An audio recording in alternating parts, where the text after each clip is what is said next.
While the feminist movements of the 60s and 70s generated major victories for women, our guest today believes that much work remains to be done to achieve women's equality.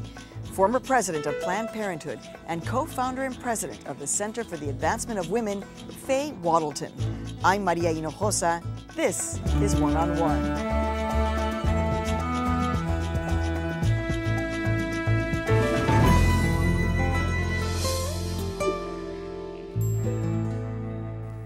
You have a fascinating life story. And one of the things that I found so interesting was the fact that your mom, who's a preacher, because when I would look at you and I'd see you in, representing Planned Parenthood, and you were just always just owning your power and owning your dynamism and your voice. And it was so revealing to find out that your mom basically had a lot of problems about the fact that you were doing this, that you were talking about reproductive rights. My mother was a fundamentalist minister. She sought the ministry, or she felt the calling to the ministry at the age of 17. So the bulk of her life, 70 years, she retired from the ministry at 87. And she believed literally in the teaching of the Bible, to be fruitful and multiply. So how hard was that for you to negotiate, to basically say, Mom, I love my mom, I love everything that she represents, she's this part of this history of powerful African-American women, but Mom is not liking what I'm doing, and this is your life. Well, I did not have to negotiate it any more than she had to negotiate her life with her parents. She felt her calling. I was trained as a nurse.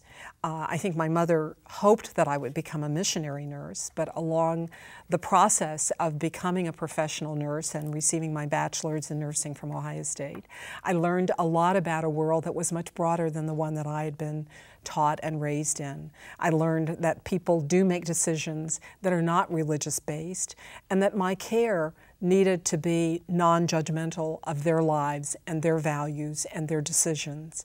That was the journey that I traveled that ultimately led me to the head of Planned Parenthood. I did not need to feel that I wanted to convert, or that I should convert my mother to my point of view.